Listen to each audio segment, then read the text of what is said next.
Well, the Christmas shopping season is a lot different this year than last year. And when you factor in the pandemic recession and record unemployment, that means a scaled back holiday for most of us. Mark Falter with Mid-American Wealth Advisory Group is in the Northland, and he's live with us with 4 ways that you can do right with your money right now. Mark, good morning. Where do we start? Hey, thanks for having me on.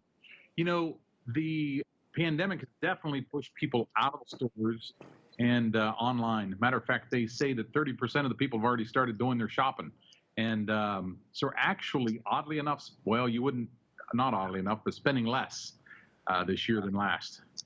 You can imagine that with the unemployment and so forth. Absolutely.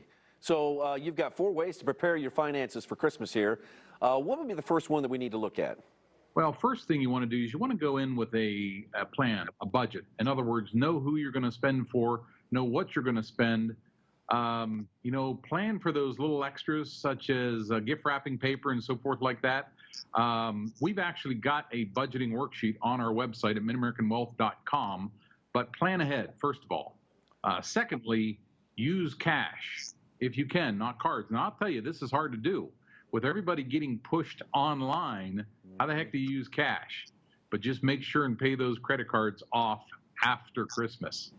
I've got a friend of mine that actually I was teaching a budgeting class with one year, and the Wii's were popular, and those little WII, you couldn't get them.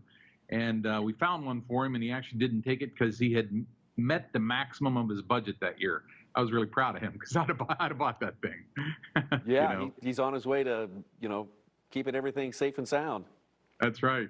And also consider alternative gifts, such as 529 plans for the kids or grandkids. You can actually fund those.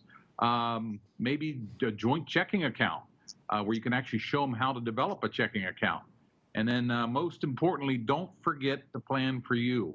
I'm not talking about a big TV screen or a 82-inch TV screen or a home gym, but emergency fund. Very hard time of year and very hard year to keep that emergency fund funded, but it's so important. Mm-hmm. Yeah, maybe I'll give Gus a 529 plan instead of an Xbox. I wonder how he might react about that. I'm sure he will not like you today, but love you tomorrow. That's right. There you go, Mark. All right, and wrap us up here with this this last one here. What do you got for us? Well, like I said, you really got to pre-plan for the emergencies that may happen in the future, and that emergency fund is so important. If you don't have the emergency fund, you're going to back up to those credit cards, and like I said, you really want to have those things paid off by the end of the year.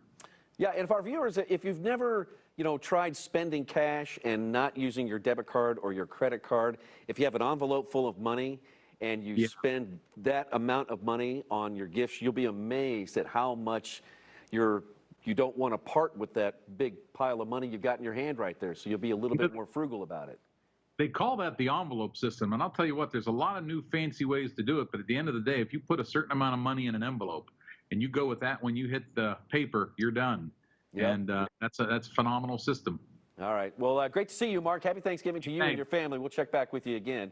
Thanks a lot. You can find more at midamericanwealthadvisory.com.